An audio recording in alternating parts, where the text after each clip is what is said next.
Like and subscribe to our channel, Fabulous Pattaya Media Group, by using the link below. This morning, Monday, the CCSA reports 7,926 new cases of the virus around the country, 3,612 recoveries and 13 deaths. As a guide as how fast this is increasing, last Thursday saw under 6,000 cases reported, and all of these numbers can only be taken as a guide, following advisories that numerous people are failing to report their negative ATK testing, remaining in their homes instead and recovering within a few days.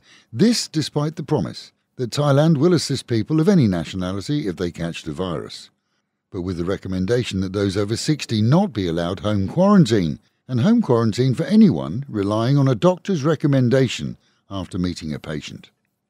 With the ban on alcohol sales in all but 8 regions within provinces in Thailand, sales have to stop by 9 o'clock in the evening. In Pattaya Sunday night, police teams were out at 9 on the dot, visiting open businesses and warning them to stop selling booze, with the wording of the CCSA report from Friday remaining somewhat ambiguous.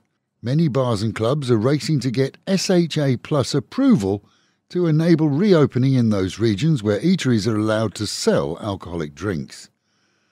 This in the same announcement that saw work from home recommended for private businesses where possible, and that government employees would be working from home if in jobs that could be served via the internet, so excluding operations such as immigration, police and the like. Beware of what you write is the lesson being learned the hard way by a resort visitor who wasn't impressed overall with her stay in Khao Yai. Her 6 out of 10 star rating for the resort, which wasn't too terrible, along with pointers which could help it improve customer experience, have seen her, according to Thai media, threatened with a 3 million baht defamation suit. Normally a business will respond to posts on social media, perhaps shoulder the blame for any issues, and promise to put them right. But it's worth remembering that posting on the internet about business or other events in a defamatory way is not a good idea, especially if you live here. In excess of 200 Burmese were reported to be gathering at the Thai border over the weekend ahead of renewed fighting in that vicinity between government and anti-government forces. Mostly women and children, they're said to be close to the Mae Hong Son crossing, and the weekend too saw reports of Burmese military helicopters routinely flying over the area, leading to fears of yet another airstrike.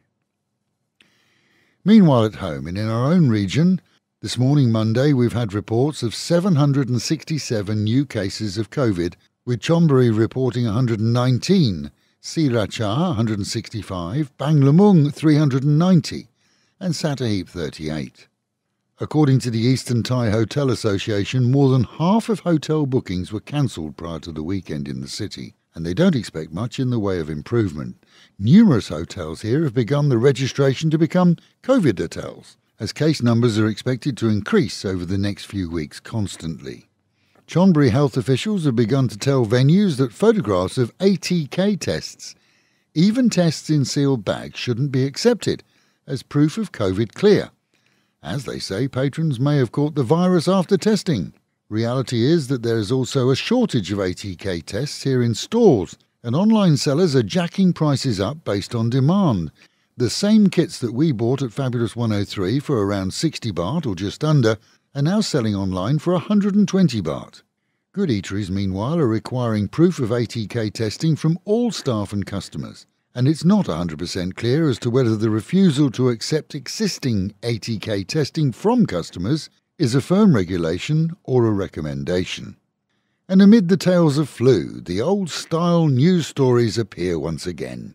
This is a 55-year-old Norwegian filed a police complaint that he'd been duped out of 200,000 baht by his erstwhile Cambodian beau.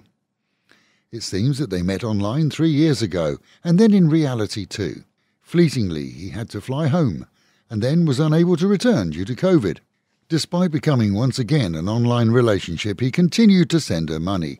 But when he returned last month, not only didn't she turn up when they were due to meet in Bang Saray, but he claims that she has another foreign boyfriend. Sometimes we forget there are news stories out there that are non-COVID, and sadly sometimes people forget the value of money when watching a pretty face on a screen. And with the Met Office promising highs today of 31, dropping down to 25, and a partly sunny day, Local and national news today from Fabulous 103 FM and Fabulous Pattaya Media Group. And to get a notification every time we release another bulletin or programme,